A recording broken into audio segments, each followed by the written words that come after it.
The barbecue was Douglas Whitmore's idea. He stood at my grill in my backyard, flipping burgers that I'd paid for, wearing an apron that Margaret had given me for our 25th anniversary. The smoke curled up into the August heat and my son Mark was laughing at something Amelia whispered in his ear. Douglas looked at me over the flames and gave me that smile. The one that never reached his eyes. "You're looking tired, Frank," he said. "Maybe you should sit down." I was standing. I'd been standing for 3 hours. I'd set up the tables. I'd hauled the coolers from the garage. I'd cut the watermelon and arranged the potato salad and made sure the lemonade was cold. My back ached. My knees were stiff. But I wasn't tired the way he meant. "I'm fine, Douglas," I said. That he flipped another burger. The grease hissed. He didn't ask if I wanted one. He just piled them on a platter and carried them to the picnic table. The neighbors were there. The Hendersons from across the street. The old couple from the corner. Amelia's mother, who'd driven in from out of state. 22 people in my yard, eating my food, drinking my beer, sitting in my lawn chairs. That I walked to the cooler and pulled out a can of soda. My knuckles were white on the tab. I popped it and the fizz burned my throat. I stood at the edge of the patio and watched my son hold court. He was telling a story about a fishing trip he'd taken with Douglas. They'd gone upstate. Stayed in a cabin. He hadn't invited me. Mark was 34 years old. He had Margaret's eyes. Blue with gold flecks. He had my stubborn jaw. He had a laugh that could fill a room. I'd taught him how to ride a bike. I'd taught him how to drive. I'd paid for his first semester of college. I'd helped him buy the house he now lived in. But at that barbecue, he didn't look at me once. Douglas walked over. He held a bottle of my craft beer, the expensive stuff I'd bought for the 4th of July. He clinked it against my soda can. "Frank, can I talk to you for a minute?" He said. His voice was friendly. Too friendly. My stomach twisted with acid. I followed him to the side of the garage, away from the crowd. The air was thick with charcoal and cut grass. A dog barked in the distance. The ice in his glass rattled as he raised it to his lips. "Mark and Amelia have been talking," he said. "About the future. About what makes sense for their family." I waited. "They've decided they need more space. With the baby coming, they want to consolidate. Amelia's been staying over more and more. You know how it is." I knew how it was. Amelia had been staying over for 11 months. Her things were in Margaret's closet. Her makeup was on Margaret's vanity. She'd rearranged the kitchen cabinets and I'd said nothing. She'd painted the guest room mint green and I'd said nothing. "What are you saying, Douglas?" I asked. He set down his beer on the garage workbench. My workbench. Where I'd fixed Mark's first bicycle. Where I'd rebuilt the carburetor on my old Ford. He ran his hand over the surface like he was appraising it. "We think it's time for you to move out," he said. The words landed like punches. 1. 2. 3. My ears started ringing. A high thin whine of, "I'm sorry," I said. "Frank, the house is too crowded. Mark and Amelia need the room for the baby. And the second bedroom is mine," I said. "I've lived in this house for 32 years. I raised my son in this house. My wife died in this house." He held up a hand like he was calming a spooked animal. His fingers were long and clean. Manicured. He'd never worked with his hands in his life. "Frank, Margaret's been gone for 8 months. It's time to move on. Amelia's father is going to need to stay with them too. He's got some health issues coming up. Prostate. He needs to be close to the hospital." He was lying. I knew he was lying. His face was perfectly still. His eyes betrayed nothing. I wanted to grip his throat. I wanted to feel his windpipe collapse under my knuckles. But I stood still. I clenched my hands so hard I felt the cuticles teared up. Where am I supposed to go? I asked it. That's not my problem, he said. But Mark has made a decision. He's my son-in-law now. He's my partner. He's chosen what's best for his family. I breathed through my nose. Shallow. Ragged.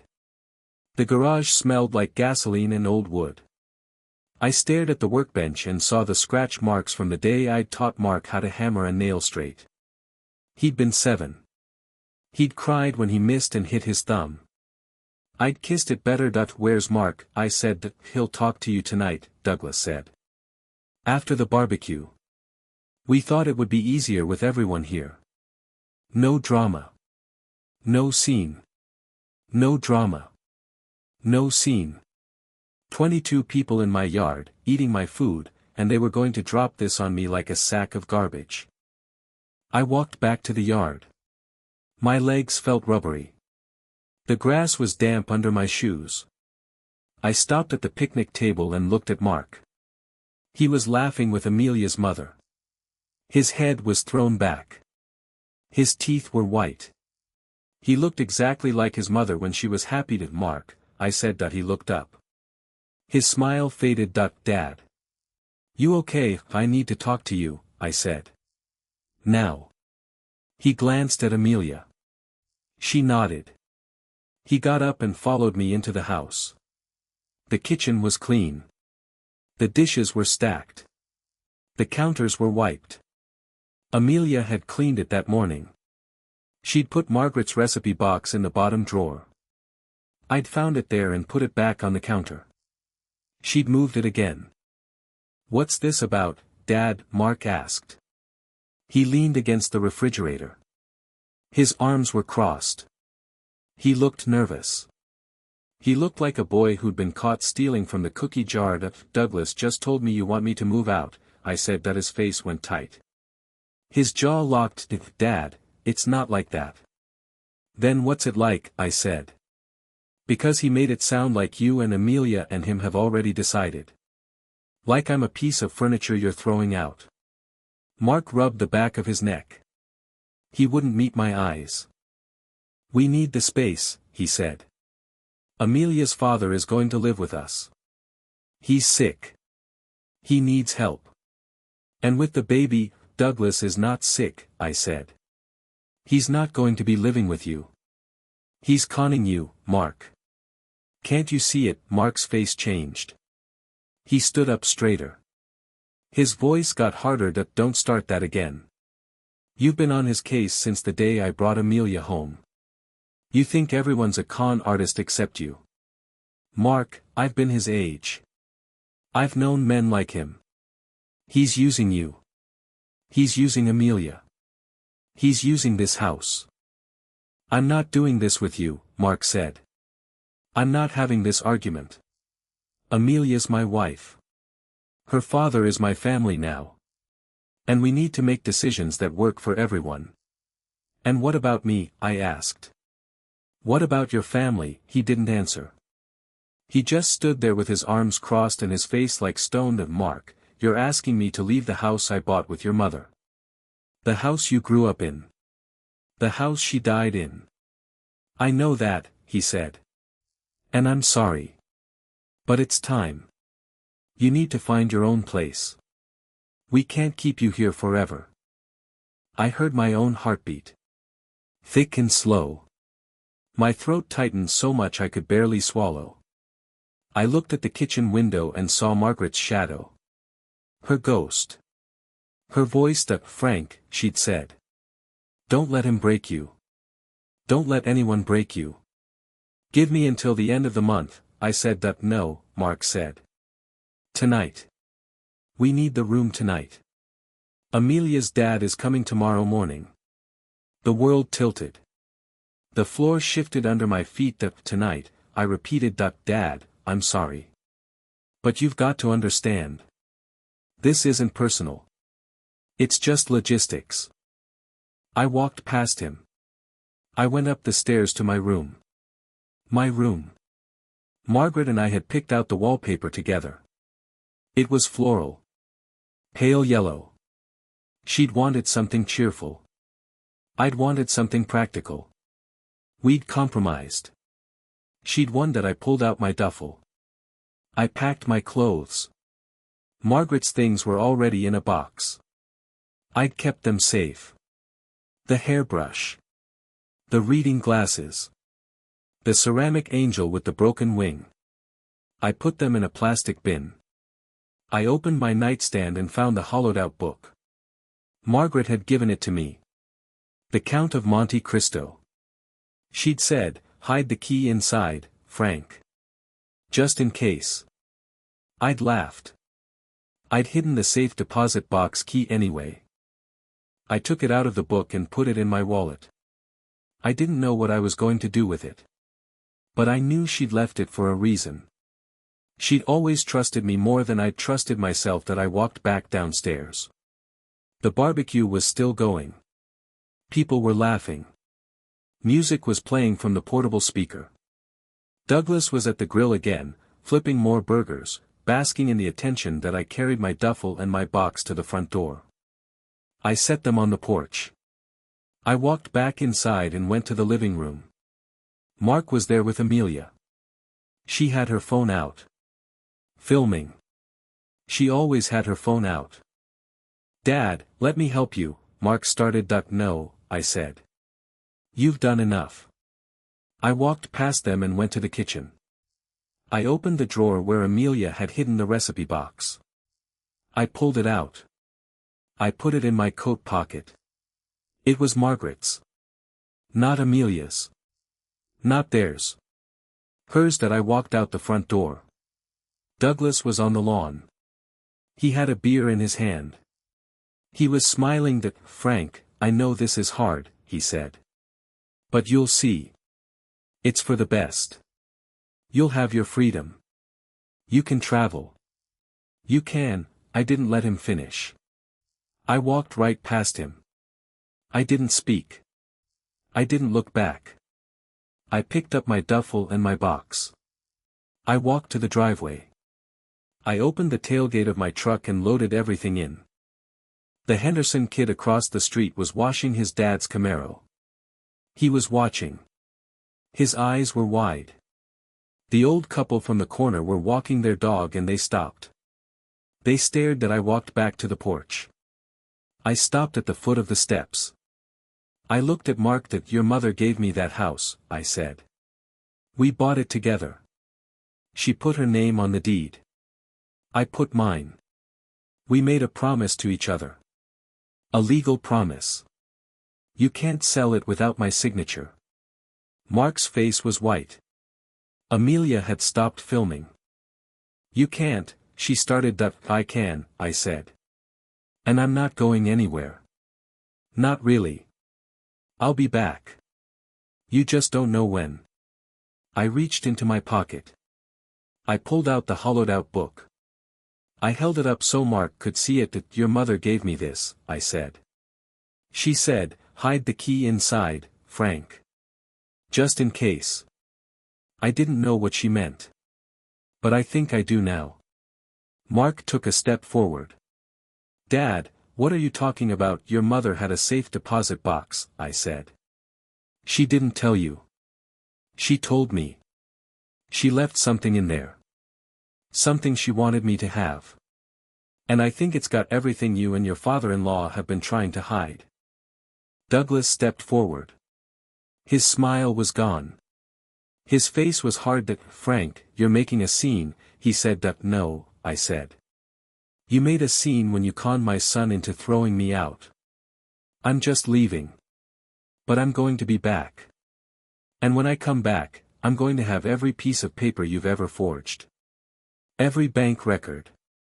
Every lie." I looked at Mark. I tried to see the little boy who'd scraped his knee and run to me for comfort. I didn't see him. I saw a stranger. A man who'd been hollowed out by a con artist. "I'm sorry, Mark," I said. "I'm sorry you chose him over me. I'm sorry you threw your mother's things on the street like garbage. I'm sorry you made me do this." I got in my truck. I started the engine. I pulled out of the driveway and didn't look in the rearview mirror that I drove to the motel on Route 9. I paid for a week. I sat on the bed in the dark and pulled out the safe deposit box key. It glinted in the streetlight coming through the blinds. Small. Gold. Number 3. That I took out my phone.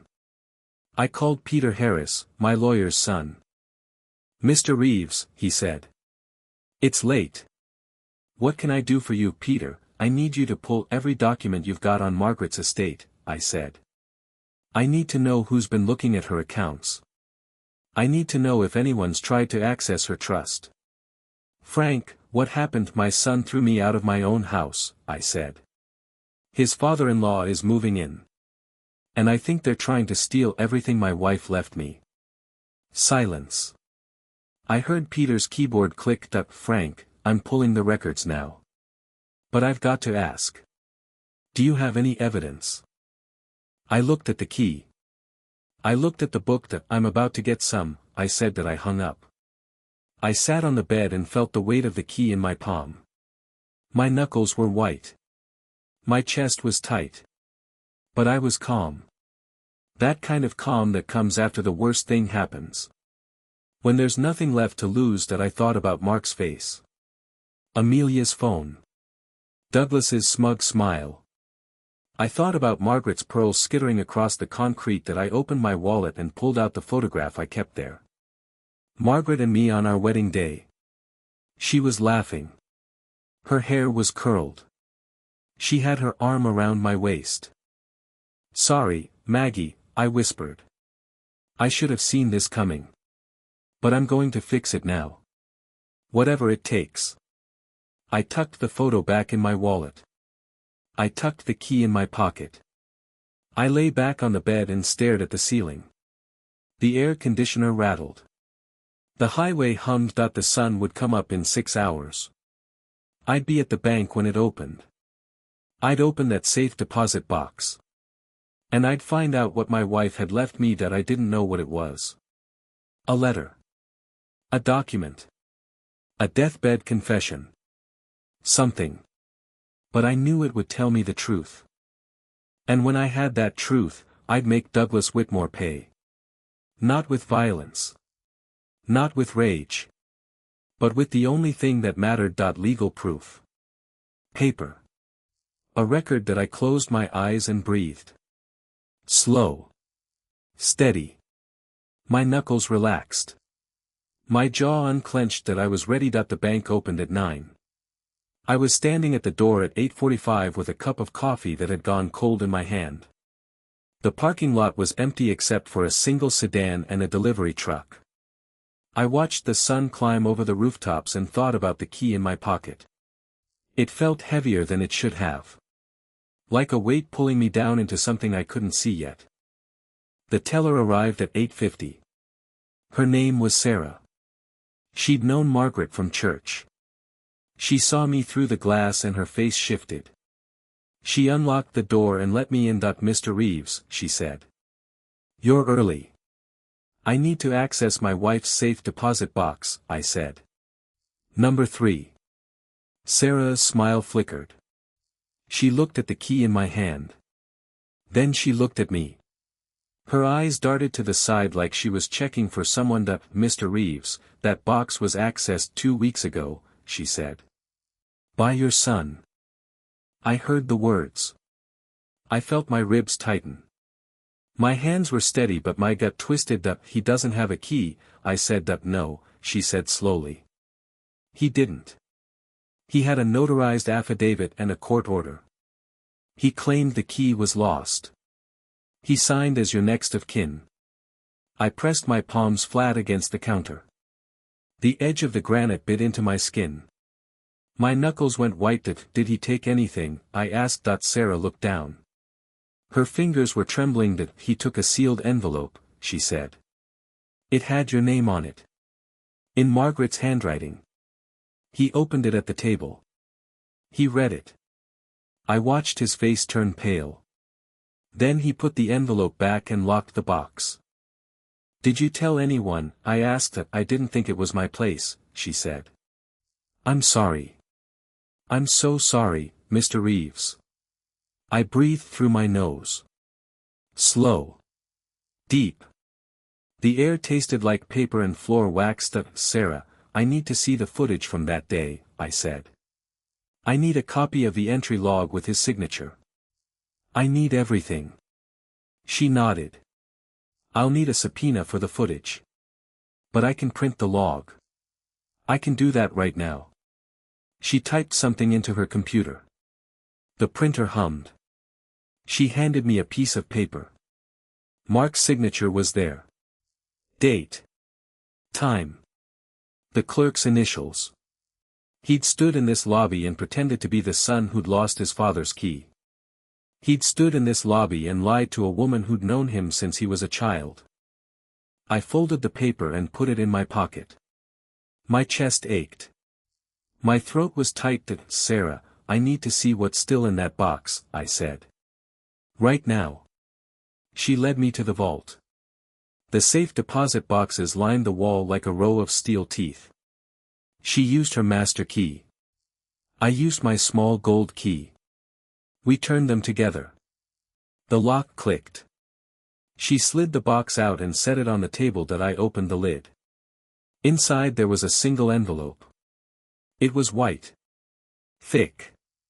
It had my name in Margaret's handwriting. The same looping cursive she'd used for years on birthday cards and shopping lists and notes she left on the counter. I pulled it out. The flap was torn. Mark had opened it and then put it back. But he hadn't taken it. He'd left it here. That meant something. I didn't know what. I slid the letter out. 4 pages. Front and back. Margaret's handwriting filled every line. The ink was dark but shaky. She'd written it near the end, when her hands were weak and her lungs were failing. I started reading right there in the vault. Sarah stepped back. She gave me privacy. The fluorescent light hummed above me. The air was cold and still. Frank, the letter began. If you're reading this, I'm already gone. And if Mark opened this before you, I'm sorry. But I knew he might. That's why I put the real document somewhere else. The letter is the map. The real thing is in the box where we kept the war medals. The cedar box. Don't let him find it. Don't let anyone find it. It's everything. Every receipt. Every record. Every piece of proof. I kept it all. I kept it because I knew. I knew Douglas Whitmore was a snake the first time I met him. I knew he was after our money. I knew he'd use our boy to get it. I read on. My eyes burned. My jaw was clenched so tight I felt the muscle jump. She'd kept records. Copies of everything. Bank transfers. Loan applications. Forged signatures she'd found in Douglas's briefcase. She'd found them 6 months before she died. She'd confronted him. He'd denied it. She'd started building a file. I didn't tell you because I knew you'd confront him. And I knew he'd hurt you. He's got a history, Frank. 2 ex-wives. 3 bankruptcies. A forgery conviction in Ohio. I found his criminal record.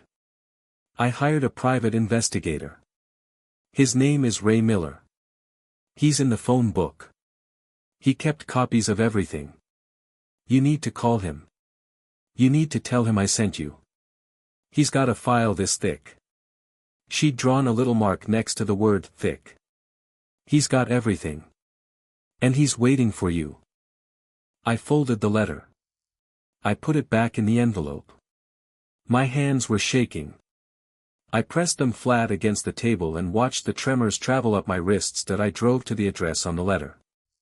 It was a strip mall. Dentist. Dry cleaner. A nail salon. The PI's office was above the nail salon. I climbed the stairs and knocked on the door. The paint was peeling. The sign was cheap and faded. A man opened the door. He was in his early 70s. White hair. Thick glasses. He had a gut. He wore a polo shirt with a mustard stain. Ray Miller, I asked that. He looked at me. Squinted at who's asking. Frank Reeves. Margaret sent me. My wife. She said you have a file for me. He stared. Then he stepped back and let me in. His office was a disaster. Paper everywhere. File boxes stacked on chairs. A coffee mug with 3 inches of black liquid on the desk. Sit down, he said. I've been waiting for you to show up. How did you? Margaret told me. 6 months before she died. She called me and said, if something happens to me, my husband's going to come looking. Give him everything. So I kept it. All of it. He pulled a file from his desk drawer. It was thick. At least 200 pages. It had Douglas Whitmore's name on the tab. He handed it to me. I opened it. The first page was a criminal record. 2 ex-wives. 3 bankruptcies. A forgery conviction in Ohio. He'd served 18 months. He'd been out for 12 years. He'd been clean for 12 years. But Margaret had found out. She'd found his records through a court clerk in Columbus. She'd spent $500 on the documents. She'd kept every one. Read it, Ray said. Read all of it. Then you'll know who you're dealing with. I sat in that cramped office for 4 hours. I read every page. Bank statements from accounts I'd never known about. Loan applications with forged signatures. Property records. Divorce filings. Letters from ex-wives describing his method. He'd meet a family. He'd charm the son or the daughter. He'd move in. He'd drain the accounts. He'd disappear. But he'd never done it to a family with assets like ours. He'd never done it to a family with a house worth $300,000 and a trust fund worth twice that. He's been planning this for 18 months, Ray said. He met Amelia at a bar. He knew her father was in debt. He knew she had a job at a title company. He knew she could access the county records. He used her to get to Mark. He used Mark to get to you. And he used you to get to your wife's money. What about Amelia? I asked. What does she know? She knows everything, Ray said. She's been in on it from the beginning. Maybe not the forgery. Maybe not the criminal history. But she knows he's using her. She just doesn't care. She wants the money too. She wants the house. She wants Mark's inheritance. She thinks she's going to get it. I closed the file. My knuckles were white on the cardboard edges. Where is he now? I asked. Last I checked, he's in your house, Ray said. Wearing your sweaters. Drinking your whiskey. Sleeping in your bed. And counting the days until he can get his hands on that trust fund. I stood up. I thanked Ray. I took the file. I walked down the stairs and sat in my truck and stared at the strip mall parking lot. The sun was high. The asphalt shimmered with heat. A woman walked out of the dry cleaner with a garment bag over her shoulder. I watched her get in her car and drive away. I felt like I was watching the world from behind a window. I drove to Peter's office. He was waiting for me. I spread the file across his desk. He read for an hour. He made phone calls. He typed notes. He leaned back in his chair and rubbed his face. Frank, this is a lot, he said. He's got a history. He's got a pattern. But we need more.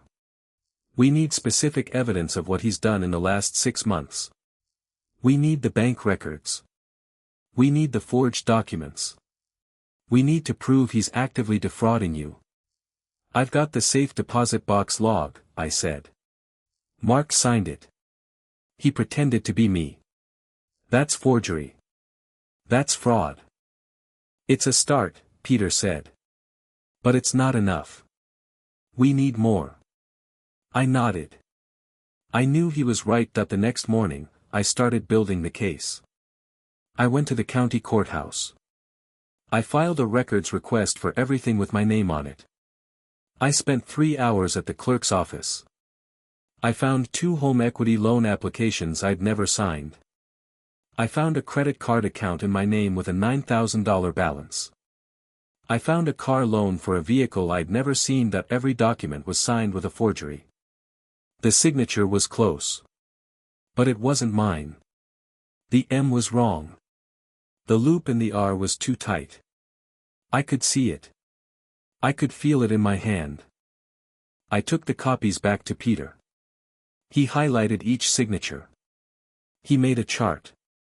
He cross-referenced dates with Douglas Whitmore's known movements.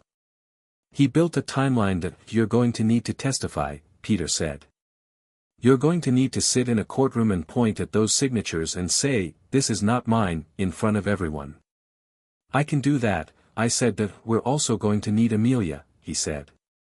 "If she testifies against her father, it's a slam dunk. If she doesn't, it gets harder." "She's not going to testify against him," I said. "She's in too deep." Peter leaned back. He looked at me with tired eyes. "Frank, there's something else. Douglas Whitmore has been in contact with the bank that holds Margaret's trust. He's sent letters. He's made phone calls. He's trying to get them to release the funds. He's claiming you're incompetent. He's claiming you're too old to handle your own affairs. He's trying to get a conservatorship." The word landed like a brick. My stomach hollowed out. My ears started ringing. "He can't do that," I said. "That he can try," Peter said. "And if he gets the right judge, he might succeed. We need to file first. We need to freeze the trust. We need to put everything in your name only. And we need to do it now." I signed the papers that afternoon. Peter filed them by 5. The trust was frozen. The bank was notified. No one could touch it but me. That night, I sat alone in my motel room and thought about Margaret. I thought about her hands. The way they'd shaken at the end. The way she'd held mine and whispered, "Take care of our boy, Frank." I'd promised her. I'd promised her I would. But Mark wasn't a boy anymore. He was a man who'd thrown his father's bags on the street. He was a man who'd signed a forgery. He was a man who'd chosen a con artist over his own blood. I pulled out the photograph from my wallet. Margaret's smile. Her arm around my waist. I touched her face with my thumb. "Your boy is lost, Maggie," I whispered. "But I'm going to find him. I'm going to bring him back. And I'm going to make that snake pay for what he's done." I put the photograph away. I opened the file from Ray Miller. I started reading again. I read until my eyes burned. I read until I had every name, every date, every piece of evidence memorized. And then I started planning that I didn't know exactly how it would end. But I knew one thing. Douglas Whitmore had made a mistake. He'd underestimated me. He'd thought I was weak. He'd thought I'd roll over and disappear. He'd thought my son's betrayal would break me. It had broken something. But not the thing he expected. He'd left me with nothing but a duffel bag and a box of my wife's things. But I still had my wits. I still had my memory. I still had my wife's final gift. And I had a file full of secrets that would burn his world to the ground. I closed my eyes and slept. I dreamed of Margaret. She was laughing. She was young. She was holding my hand. When I woke up, I was ready to fight. I kept my head down for the next 8 weeks. That was the hardest part. The waiting. The watching. The pretending that I had accepted my fate. I moved from the motel to a small apartment on the edge of town. It smelled like stale cigarettes and had a water stain on the ceiling that looked like a map of Florida. The rent was cheap and the landlord didn't ask questions. Every morning I woke up before dawn and made coffee in a pot that had a crack in the carafe. I sat at the kitchen table with the file from Ray Miller spread out in front of me. I read it cover to cover until I could recite the details in my sleep. The dates. The account numbers. The forged signatures. The names of the banks and the clerks and the notaries who had been fooled or bribed or both. That I kept a yellow legal pad and a pen on the table. I wrote down every move I planned to make. I drew arrows between names and dates. I made a timeline that stretched across 3 pages. I knew exactly how Douglas Whitmore had operated in every state he'd ever lived in. And I knew exactly how he'd adapted his method for my family. The first thing I did was freeze my credit. I called all 3 bureaus and put a fraud alert on my file. I requested copies of my credit reports and found 5 accounts I had never opened. 2 credit cards. A car loan. A personal loan from a finance company. And a line of credit at a home improvement store. The total balance was over $40,000 that I called each creditor and told them I was a victim of identity theft. I filed reports. I submitted the police report I'd filed after the barbecue. I sent copies of my driver's license and my birth certificate and my social security card. The process was slow. Bureaucratic. But I kept at it. Every morning I made calls. Every afternoon I mailed letters with certified receipts. I stayed off Douglas Whitmore's radar. I didn't visit the house. I didn't call Mark. I didn't post anything on social media. I drove a different route to the grocery store. I paid with cash. I kept my truck parked in the garage at night so no one would see it from the street. But I kept watching. I drove past the house at odd hours. I noted the cars in the driveway. I saw Douglas's black sedan. I saw Amelia's compact SUV. I saw Mark's pickup truck. I saw the lawn being mowed by a service instead of Mark. I saw the curtains drawn at odd hours. I saw a real estate agent sign go up in the front yard and then disappear 3 days later. They were trying to sell the house. My house. The house I'd bought with Margaret 32 years ago. The house we'd raised our son in. The house she died in. They were trying to sell it out from under me. I called Peter. They're trying to sell the property, I said. I drove past this morning and there was a sign. It's gone now, but it was there. Peter typed something on his end. I heard his keyboard click. That they can't sell it without your signature, he said. You're on the deed. Joint tenancy. Right of survivorship. Your name is clear. If they try to transfer title without your permission, it's fraud. Criminal fraud. How do we stop them? I asked. I'll file a notice of interest with the county recorder, he said. It's a document that says you have a legal claim to the property. Any title search will flag it. No legitimate buyer will touch it without your signature. Do it, I said. Today. The next week, I started building the evidence file. I went to every bank where Douglas had opened an account in my name. I requested copies of every transaction. I took photographs of the branch managers and the security cameras. I noted the dates and times of each visit. I went to the title company where Amelia worked. I parked across the street and watched the building for 3 days. I saw her arrive at 9 and leave at 5. I saw her walk to her car with a coffee cup and a briefcase. I saw her laugh with a coworker on the sidewalk. She looked happy. She looked like she had nothing to worry about. But I knew the truth.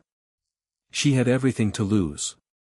And she didn't even know I was building a case that would destroy her. The break came on a Tuesday afternoon. I was at the county clerk's office, requesting copies of property records, when I saw a familiar name on the computer screen. Linda Carpenter. The notary whose stamp had been used on the forged power of attorney. She'd retired 2 years ago. I had her address from Peter's file. I drove to her house that evening. She lived in a small bungalow on a tree-lined street. The porch had a swing. The garden was full of hydrangeas. I knocked on the door. She answered in a house dress and slippers. She was in her late 60s. Her hair was silver and her eyes were sharp. Mrs. Carpenter, I asked. Yes. Who are you? My name is Frank Reeves. I believe your notary stamp was used on some documents that were forged. I'm trying to find out who took it. Her face went white. She stepped back. I don't know anything about that, she said. I retired 2 years ago. I gave my stamp to the company. They were supposed to destroy it. Mrs. Carpenter, I have a copy of a power of attorney with your stamp on it. It was filed 6 months ago. The signature is a forgery. My signature. She stared at me. Her hands were trembling on the doorframe. Come in, she said. Please. I need to sit down. I followed her into the living room. She sat on the floral sofa and pressed her hands together. I sat across from her in an armchair. The room was neat. Clean. A ticking clock on the mantel. A picture of her grandchildren on the side table. I've been worried about that stamp for months, she said. I reported it stolen. I filed a police report. But they never found it. They never found the person who took it. When did you report it? I asked. About a year ago. I had a break-in. They took some jewelry and that stamp. It was in my desk drawer. I thought it was just a random burglar. I didn't think. She stopped. Her voice cracked. Mrs. Carpenter, who knew where you kept the stamp? She looked at me. Her eyes were wet. Only my daughter knew. She came to visit me around that time. She brought a friend. A man named Douglas Whitmore. She said he was her new boyfriend. She said he was a businessman. I didn't like him. He asked too many questions. He asked about my work. He asked about the notary business. He asked if I kept my stamp at home. I felt the puzzle pieces click into place. Your daughter was dating Douglas Whitmore, I asked. Not dating. He was using her. I found out later he had 5 other girlfriends at the same time. He was a predator. He used her to get access to my house. He took my stamp.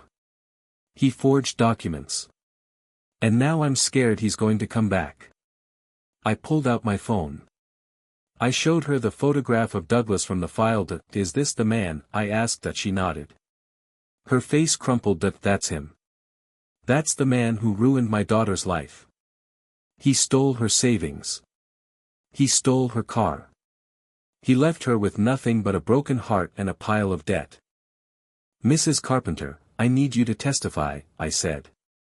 I need you to tell a jury that your stamp was stolen. I need you to say that you never notarized any document for Douglas Whitmore. She wiped her eyes. She nodded again. I'll do it, she said. I'll do anything to put that man in prison. I drove home that night with my hands steady on the wheel. The sun was setting. The sky was orange and pink. I felt something I hadn't felt in months. I felt hope. But I also felt anger. Hot. Steady. It burned in my chest like a coal. Douglas Whitmore had destroyed lives. He'd ruined a woman's daughter. He'd stolen from a bank. He'd forged my name. He'd used my son. He'd thrown me out of my house. And he thought he was going to get away with it. I pulled into my apartment parking lot and killed the engine. I sat for a minute in the dark. I looked at my hands. They were old. Veined. They'd worked for 50 years. They'd built a life. They'd raised a son. And now they were going to bring down a con artist. The next morning, I visited the private investigator again. Ray Miller had more documents. Bank statements from accounts Douglas had opened in 3 different states.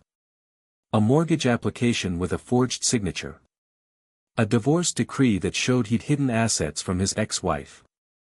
A deposition from a business partner who claimed Douglas had stolen $40,000. I copied everything. I built a binder. It was 4 inches thick. It had dividers and tabs and a table of contents. I organized every piece of evidence by date and type. I cross-referenced every account number. I highlighted every forged signature in yellow. Peter reviewed the binder. He was impressed. He spent 3 hours going through every page. Frank, this is a prosecutable case, he said. This is enough to put him away for 10 years. Maybe more. But we need one more thing. We need to prove that he acted in concert with Mark and Amelia. We need to prove they knew what he was doing and helped him. How do we do that? I asked. That we need Amelia to flip. Or we need a paper trail. A text message. An email. Something that links them to the conspiracy. I thought about Amelia's phone. I thought about how she filmed everything. She documented everything. She'd probably been recording her father's conversations for years. I know how to get it, I said. That I went to the house the next afternoon. It was raining. Hard. The kind of rain that makes everything look gray and soft. I knocked on the door. Mark answered. He looked thin. His clothes hung off him. His eyes were red. Dad, he said. What are you doing here? I need to talk to Amelia, I said. Alone. She's not here. She's at work. Then I'll wait. Mark stepped aside. I walked into the house. The living room had changed. The furniture was different. The walls were a different color. The photographs of Margaret were gone. I looked at the space where our wedding photo used to hang. There was a nail hole. Nothing else. Dad, I know you're angry, Mark started. I'm not angry, I said. I'm done being angry. I'm here to give Amelia a choice. Mark looked confused. He sat down on the couch. I sat across from him in an armchair that wasn't mine. The cushion was stiff. Unfamiliar. Dad, what's going on? Amelia's father is going to prison, I said. I have a file full of evidence. I have forged documents. I have bank records. I have a notary who's going to testify. He's going away for a long time. Mark stared at me. His face was pale. And I have a choice to make, I continued. I can give that file to the DA and include everything I have on Amelia. Or I can hold back the parts that involve her. It's up to her. What are you talking about? Amelia didn't do anything. Amelia accessed county records for her father. She helped him forge documents. She knew about the power of attorney. She knew about the loan applications. She filmed you throwing me out. She's been documenting everything for months. She's been covering his tracks. Mark shook his head. But his hands were shaking. Dad, you don't know that. You can't prove that. I can, I said. I have bank records with her signature on the withdrawal slips. I have emails from her work account requesting title searches. I have a notary who's going to say Amelia's father stole her stamp. I have enough to sink her. But I don't want to sink her. I want her to tell the truth. Mark sat in silence. The rain hammered against the windows. I heard the water gurgle through the gutters. I heard a distant car horn. Where is she? I asked. At the title company, he said. She'll be back at 5. I stood up. I walked to the door. I paused. Mark, I'm not doing this to hurt you, I said. I'm doing this because I love you. And I want you to see who you've been living with. I want you to see the truth. Dad, wait. I didn't wait. I walked out into the rain. It soaked through my jacket. It ran down my neck. I didn't care. I got in my truck and drove to the title company. I parked across the street. I waited. Amelia came out at 5:02. She was wearing a raincoat. She had her phone in her hand. She walked to her car. I got out of my truck and walked toward her. She saw me. Her face went tight. She stopped. Frank, she said. What do you want? Amelia, I need to talk to you. It's about your father. She crossed her arms. The phone was still in her hand. I could see her thumb hovering over the screen. She was about to record me. I knew it. That I don't have anything to say to you, she said. Your father is going to prison, I said. I have the evidence. I have a file. I have witnesses. He's going away for a long time. And you're going to go down with him unless you tell the truth. Her face changed. The anger turned to fear. The fear turned to calculation. That I don't know what you're talking about, she said. That yes you do, I said. I have the bank records. I have the emails. I have a notary who says your father stole her stamp. I have enough to put you away too. But I don't want to. I want you to testify against him. I want you to tell the truth. If you do, I'll ask the DA to give you leniency. She stared at me. Her phone was still in her hand. She wasn't recording. She was frozen. You're bluffing, she said. That I'm not, I said. I have a binder. It's this thick. I've been building it for 2 months. I have everything. Every receipt. Every application. Every forged signature. Your father is going down. The only question is whether you go down with him. She looked at the street. She looked at her car. She looked at me. I need to think, she said. That you have until tomorrow, I said. Tomorrow at noon, I'm giving the file to the DA. If you want to talk, you call Peter Harris. He's my lawyer. If you don't, I'll assume you've chosen your father over your own freedom. I walked back to my truck. I felt her eyes on my back. I felt the rain soaking through my jacket. I felt the weight of everything I'd done. That I got in my truck and drove home.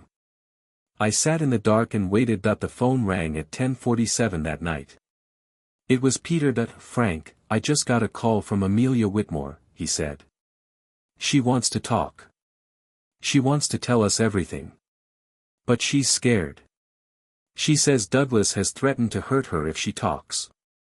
She's a witness now, I said. Tell her I'll protect her. Tell her I'll get her a lawyer. Tell her she's making the right choice. I'll tell her, Peter said. I hung up. I sat in the dark. The rain had stopped. The moon was out. It was cold and clear. I knew what I had to do. I had to wait. I had to be patient. I had to let the pieces fall into place. Tomorrow, the truth would come out. And Douglas Whitmore would fall. The church basement smelled like coffee and old carpet. I'd chosen the location carefully. It was neutral ground. Public enough that Douglas couldn't make a scene without witnesses. Private enough that we could have our conversation without the whole town listening in. The pastor had let me use the room for a family reconciliation meeting. He didn't know what I had planned. Neither did anyone else. I arrived at 2 in the afternoon. I set up my binder on the folding table. I arranged the pages in the order I wanted to present them. I placed a small digital recorder on the table next to the binder. I wanted a record of everything that was said. I wanted proof. Mark arrived first. He looked worse than he had the last time I'd seen him. His eyes were sunken. His shirt was wrinkled. He'd lost weight. His knuckles were scraped like he'd been punching walls. He sat across from me without a word. He stared at the binder like it was a live grenade. "Dad," he said. His voice was hoarse. "Mark," I said. He opened his mouth to say something else. I held up my hand. I needed him to wait. Amelia arrived next. She was pale. Her hands were shaking. She sat next to Mark and took his hand. He didn't pull away. He didn't hold her hand back. He just let her fingers rest on his knuckles. She looked at me with fear in her eyes. I nodded at her. She nodded back. She'd made her choice. She was going to tell the truth. The door opened one more time. Douglas Whitmore walked in. He was wearing a tailored jacket and expensive shoes. His hair was combed. His smile was perfect. He looked like a man who'd never lost a thing in his life. "Frank," he said. You wanted to see me. I hope this isn't going to be a long meeting. I have a dinner reservation. I didn't stand. I didn't greet him. I just pointed at the chair across from me. He sat. He leaned back. He crossed his legs. He was the picture of confidence. "Amelia, sweetheart, what are you doing here?" he asked. "I thought you had work today." Amelia didn't answer. She stared at the floor. Her shoulders were shaking. "Douglas, I've asked you here to give you a choice," I said. "You can cooperate with me and I'll be lenient. Or you can fight me and I'll destroy you." Douglas laughed. It was a warm, rich, condescending laugh. "Frank, you're a retired mechanic living in a cheap apartment," he said. "You've got nothing. You're nobody. You can't destroy me." I opened the binder. I turned to the first tab. I slid a page across the table. "This is the police report I filed 2 months ago," I said. "Identity theft. Forgery. Fraud. It's got your name on it. I filed it the day after you threw me out." Douglas looked at the page. His smile didn't waver. "Frank, I'm going to explain something to you," he said. "I'm very good at what I do. I've been doing it for 30 years. I've conned people in 9 states. I've taken money from banks and families and businesses. I've never been caught. I'm not going to get caught now. You don't have enough to stop me." I turned to the second tab. I slid another page across the table. It was a copy of the notary stamp theft report. Linda Carpenter's name was on it. The date was 14 months ago. "This is a police report from a notary named Linda Carpenter," I said. "She reported her stamp stolen. She identified you as the person who took it. She's willing to testify." Douglas stared at the page. His smile flickered. Just for a second. He recovered fast. "Circumstantial," he said. "You can't prove I took it. She's an old woman. Her memory is." I turned to the third tab. I slid a page across the table. It was a bank record. The account number. The date of the wire transfer. The destination account. $120,000. His signature on the withdrawal slip. "This is the joint account you emptied," I said. "The one you shared with Mark and Amelia. You wired $120,000 to an offshore account 3 weeks ago. I have the routing numbers. I have the authorization form. I have the teller's initials." Douglas looked at the page. His face was still. But his hands had stopped resting on the table. They'd moved to his lap. He was clenching them. "Frank, you're a tired old man," he said. "You don't understand how these things work. I can have that document dismissed. I have connections. I have lawyers." "You have no lawyers," I said. "You have no connections. You have a criminal record in Ohio. You have 2 ex-wives who are willing to testify. You have 3 bankruptcies. You have a forgery conviction. You have all of it in this binder. Every paper. Every receipt. Every lie." I started flipping through the tabs one by one. I held up each document. I named each piece of evidence. I watched his face change from confidence to irritation to fear. "This is the title search you had Amelia run on the house. This is the loan application you filed in my name. This is the credit card you opened with my social security number. This is the copy of my driver's license you had forged. This is the power of attorney that Linda Carpenter's stolen stamp was used to notarize. This is the bank statement that shows you transferred money from Margaret's trust into your personal account. This is the real estate agent's contract you signed to try to sell my house without my permission." I stopped. I closed the binder. I set my hand on the cover. "I have 23 pieces of evidence in this binder," I said. 23 separate felonies. You're going to prison for a very long time. Douglas didn't laugh anymore. His face was hard. His eyes were cold. "That you can't prove any of that," he said. "That binder is just paper. You need witnesses. You need testimony. You need someone who's willing to stand up in court and say I did those things. And you don't have anyone." I looked at Amelia.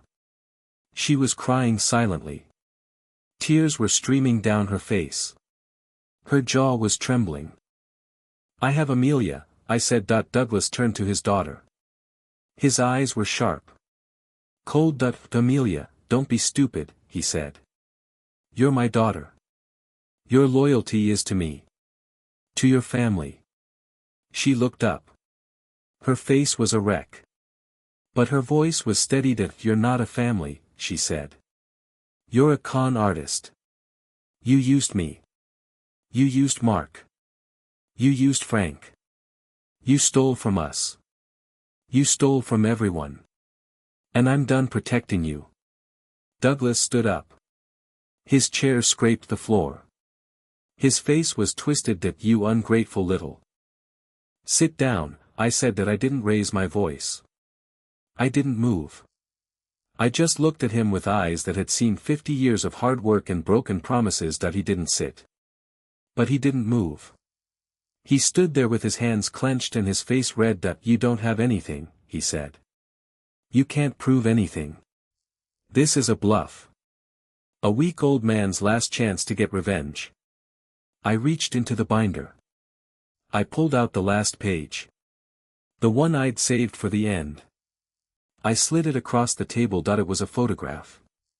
Douglas's face. A bank surveillance camera. He was standing at a teller window with a stack of hundreds.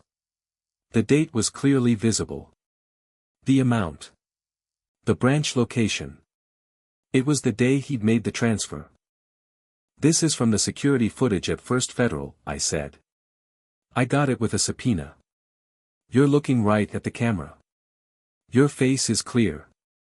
Your signature is on the withdrawal slip. This is all the proof I need." Douglas stared at the photograph. His face went pale. His hands started shaking. "Frank, let's be reasonable," he said. "We can work something out. I can give you the money back." "I can." "Too late," I said. "I already have the money." The trust was frozen. The bank reversed the wire transfer. It's back in Margaret's account. You don't have anything to bargain with. Douglas looked at me. His mouth opened and closed. He was a fish on the line. Hooked. "Gutted. Amelia," I said. "Tell him what you told me." She stood up. Her legs were shaking. But her voice was steady. "I have copies of everything," she said. "I kept copies of all the documents you had me forge. I kept copies of the letters you sent to the bank. I kept copies of the emails you sent to the real estate agent. I recorded conversations. I have everything." Douglas grabbed her wrist. His fingers dug into her skin. "Amelia, you wouldn't let go of her," I said. Mark was on his feet. His face was white. His fists were clenched. He stepped between Amelia and her father. "Let go of my wife," he said. Douglas released her wrist. He stepped back. He looked at Mark. He looked at Amelia. He looked at me. He was trapped. He knew it. "I'm calling the police," I said. "They're going to arrest you. Right here. Right now. You're going to spend tonight in a cell." Douglas laughed. It was a hollow laugh. A dying animal's laugh. "Fine," he said. "Arrest me. I've been in jail before. I know how it works. I'll be out in a year. 2 years. I'll disappear. I'll start over. I'm good at starting over." "No," I said. "You're not. Because I'm going to make sure every state you've ever committed a crime in knows about you. I'm going to make sure every victim you've ever had gets a copy of this binder. I'm going to make sure the DA in every county files charges. You're going to die in prison. That's your future. That's what you chose. His face went slack. The fight drained out of him. He knew I was telling the truth. He knew he'd lost that I turned to Mark. He was holding Amelia. His face was streaked with tears. His jaw was tight. Mark, I need to ask you something, I said. And I need you to tell me the truth. He looked at me. His eyes were red. Did you know what he was doing? I asked. Did you know he was forging documents in my name? Mark looked at Amelia. She was crying. He looked at the binder. He looked at the floor. His shoulders slumped. No, he said. I didn't. I knew he was trouble. I knew he was using us. But I didn't know about the fraud. I didn't know about the forgeries. I just thought he was a selfish man. I didn't know he was a criminal. I believed him. I could see the shame in his eyes. The regret. The pain. I'm sorry, Dad, he said. I'm so sorry. I should have listened to you. I should have seen through him. I was a fool. I walked around the table. I put my hand on his shoulder. Mark, you made mistakes, I said. Big ones. You threw me out. You let him move in. You hurt me. You hurt your mother's memory. He nodded. Tears dripped off his chin. But you're still my son, I said. And I still love you. I'm not going to give up on you. But you have to earn my trust back. It's going to take a long time. It's going to be hard. But you have to do it. I will, he said. I'll do anything. I turned to Amelia. She was still crying. Her mascara was running down her cheeks. Amelia, you helped your father, I said. You forged documents. You ran title searches for him. You covered for him. That's a crime. You're going to have to face the consequences. She nodded. I know. I'll testify. I'll tell them everything. I'll do whatever it takes. I turned back to the table. Douglas was still standing there. His face was gray. He looked old. He looked broken. Douglas, I said. I'm giving you one last chance. You can walk out of here and turn yourself in. Or you can resist and make this worse. Your choice. He stared at me. For a long moment. His eyes were empty. Then he turned and walked out of the room. He walked up the stairs. He walked out of the church. He walked to his car and got in and drove away. I didn't call the police, I said. Mark looked at me. Why not? He's going to run. He's going to disappear. No, I said. I have a tracker on his car. I had Peter put it on there 2 weeks ago. He's not going anywhere. When he stops moving, I'll call the police. I want him to think he's free. I want him to feel safe. Then I want the police to kick down his door. Mark stared at me. Amelia stared at me. Dad, Mark said. You planned this. All of it. I nodded. I didn't smile. I didn't feel proud. I planned it, I said. And it worked. Now let's go home. We walked out of the church together.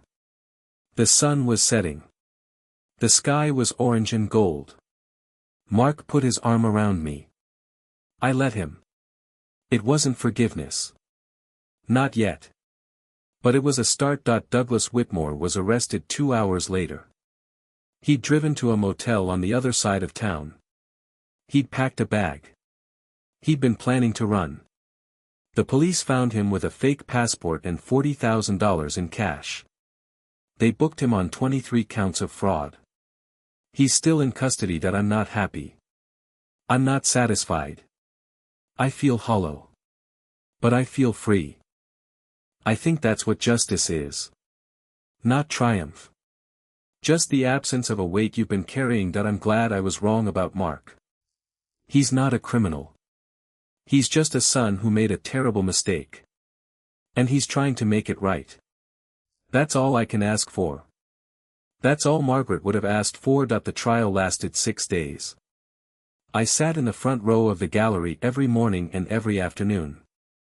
I watched Douglas Whitmore sit at the defense table with his expensive lawyer and his tailored suits and his carefully practiced expressions of innocence.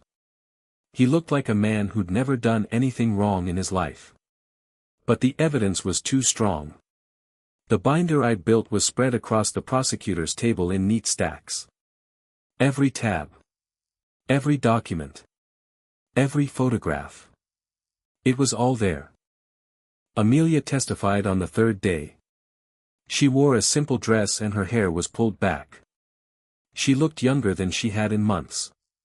She looked like a girl instead of a woman carrying the weight of her father's crimes. Her voice shook when she spoke. But she didn't falter. She pointed at Douglas across the courtroom and said, "He told me to forge the documents. He said it was the only way to protect the family." She described every conversation. Every instruction. Every threat. Mark testified on the fourth day. He talked about the day he'd thrown me out. He talked about how Douglas had convinced him it was the right thing to do. He talked about how he'd been manipulated and lied to and used. He broke down twice on the stand. The judge gave him a minute to compose himself. When he finished, he looked at me from the witness box. He didn't apologize. He didn't say anything. He just looked at me with eyes that said everything. Linda Carpenter testified on the fifth day. She was old and frail and her hands shook when she held the Bible. But her voice was strong. She described the break-in. She described the missing stamp. She described the day she'd met Douglas Whitmore and how he'd asked too many questions. She pointed her finger at him and said, "That man is a thief and a liar. He stole my stamp. He stole my livelihood. And he deserves everything that's coming to him." The jury took 3 hours to deliberate. 3 hours. 23 counts of fraud. 23 guilty verdicts. I heard the foreman read them out one by one. I listened to each word like it was a stone being dropped into a well. I counted them. I made sure they all landed. Douglas Whitmore was sentenced to 14 years in federal prison. He stood in his expensive suit and his polished shoes and listened to the judge tell him he'd be an old man when he got out. His face was gray. His hands were cuffed behind his back. They led him out through the side door and I watched him go. I didn't feel triumphant. I didn't feel vindicated. I felt the weight lift off my shoulders, slowly, like a chain being unbolted one link at a time. Amelia was given probation and community service. Her lawyer argued that she'd been coerced by her father. The judge agreed. She was required to do 400 hours of community service and attend a financial literacy class. She accepted the sentence without complaint. She thanked the judge. She thanked me. She told me she was sorry. I told her I knew she was. Mark wasn't charged. The DA decided he'd been a victim, not a perpetrator. He'd been manipulated. He'd been used. He'd made terrible decisions, but he hadn't committed a crime. I agreed with the decision. But I didn't forgive him right away. Forgiveness isn't a light switch. It's a slow process. It's a door that opens a crack at a time. The house was returned to me. I went back there 3 weeks after the trial. Mark met me at the door. He'd cleaned the place. He'd taken down the new paint and put back the old wallpaper. He'd found Margaret's photographs in a box in the attic and hung them back on the walls. He'd bought fresh flowers for the kitchen table. White roses. Margaret's favorite. "Dad, I know this doesn't fix anything," he said. "But I wanted you to have your home back. The way Mom would have wanted it." I walked through the rooms. The living room. The kitchen. The stairs. The bedroom I'd shared with Margaret for 32 years. I opened her closet and saw her clothes were still there. He'd kept them. He'd kept everything. He'd even put the ceramic angel back on the nightstand. The wing was glued. It was a clean repair. He'd done it himself. That I sat on the edge of the bed. Mark sat next to me. We didn't talk for a long time. "I'm going to sell the house," I said. That he looked at me. Surprised. Hurt. "Dad, you don't have to. You can stay. I'll move out. I'll find my own place. Amelia and I are." "Mark, I can't stay here," I said. "Too many memories. Too much pain. Every room reminds me of what happened. I need a fresh start. Somewhere small. Somewhere quiet. Somewhere I can just be alone for a while." He nodded. He wiped his eyes with the back of his hand. "Okay," he said. "Okay, Dad. Whatever you need. I'll help you pack. I'll help you move. I'll do whatever you need." I put my hand on his shoulder. I felt his bones. He was so thin. He'd been starving himself with guilt. "I'll split the money with you," I said. "Half for me. Half for you. You can buy your own house. You can start over. You can build something new." He shook his head. "Dad, I don't deserve." "It's not about what you deserve," I said. "It's about what your mother would have wanted. She loved you. She always loved you. And she would have wanted you to have a future. A good future. So take the money. Build a life. And make it count this time." He broke down. He sobbed into his hands. I let him. I held him. I remembered holding him when he was a boy and he'd fallen off his bike.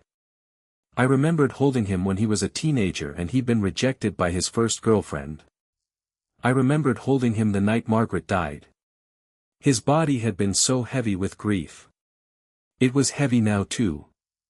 But it was a different kind of weight. That we sold the house in the spring. The market was good. We made more than I expected. I bought a small cottage on the edge of town. It had a garden and a porch and a fireplace. I planted Margaret's favorite flowers. The peonies were deep pink. The lavender was purple and fragrant. The roses were red, like the ones she'd carried at our wedding. Mark bought a duplex in the next county. He and Amelia separated. Not a divorce. Just a separation. They needed time to heal. They needed time to figure out who they were without the pressure of Douglas's shadow. Amelia took a job at a different title company. She was trying to rebuild her reputation. She came to see me once, a few months after the trial. She brought a peach pie. She sat on my porch and told me she was getting therapy. She told me she was sorry for what she'd done. She told me she hoped I could forgive her someday. I didn't say I would. I didn't say I wouldn't. I just took a bite of the pie and nodded. Forgiveness is a door that opens a crack at a time. Mark visits me every Sunday. He brings groceries. He mows my lawn. He fixes things around the house that I'm too old to fix. He doesn't ask for anything. He just shows up. He sits on my porch and we watch the sunset. We talk about small things. Work. Weather. The garden. He's got a new job at an auto shop. He's got a girlfriend, a woman with a kind smile and 2 kids. He's told me about her. He's introduced her to me. She seems good for him. But some things have changed. Some things can't be undone. That I look at him sometimes and I see the little boy who ran to me with scraped knees. I see the young man who graduated from college and hugged me so tight I felt my ribs crack. I see the son I raised. But I also see the man who stood on the porch and told me to leave. I see the man who threw my bags on the street and watched my wife's pearls scatter. I see the man who chose a con artist over his own father. I've let go of the anger. Mostly. Some days it comes back. Some days I wake up with my jaw clenched and my hands shaking. Some days I see a father with his son in the grocery store and I feel the old ache. But I've learned to breathe through it. I've learned to let it pass. The money is in a trust. It's safe. It's growing. I'm not touching it. I'm living on my pension and my social security. It's enough. I don't need much. I've got a garden. I've got a porch. I've got a cat that showed up one day and decided to stay. She's orange and fat and she sleeps on my lap while I read that I think about Margaret every day. I talk to her in the garden. I tell her about Mark. I tell her about the cottage. I tell her about the cat. I tell her I miss her. I tell her I hope she's proud of me. I tell her I'm doing my best. The point is this. Some doors don't close with a slam. They close with a click. Quiet. Final. And you can't get them back the same way that I used to think that justice was about winning. I used to think it was about making the other person pay. But I've learned that justice is something else. It's the absence of a weight you've been carrying. It's the ability to breathe again. It's the quiet peace of knowing the truth is out there, even if it took you a long time to find it. That my son replaced me with his wife's father and threw my bags on the street. 6 months later, his new father-in-law ran off with all their money. He showed up at my door with his tail between his legs. I let him in. I didn't forget. But I let him in. That's the hardest thing I've ever done. It's harder than fighting. It's harder than winning. It's harder than standing up in a courtroom and telling the truth. It's the act of opening a door that's been closed by betrayal. It's the act of saying yes when everything in you wants to say no. But I did it. And I'm still doing it. Every Sunday when Mark comes to visit. Every time I look at him and see the ghosts of the past in his eyes, that I don't know if we'll ever be the same. We won't. Some things break and they stay broken. The pieces are there. You can glue them together. But the cracks show. They'll always show. What matters is that I tried. What matters is that I didn't let the anger consume me. What matters is that I found a way to move forward without forgetting what happened. That I'm not a hero. I'm not a saint. I'm just an old man who lost his wife and almost lost his son. I'm just a man who learned that the only way to win is to keep your hands clean and your heart open. And I'm still learning. What would you have done in my shoes? Drop your verdict in the comments. And if you've got a story like mine, hit subscribe and tell me about it. Because I've got a feeling we're not as alone as we think.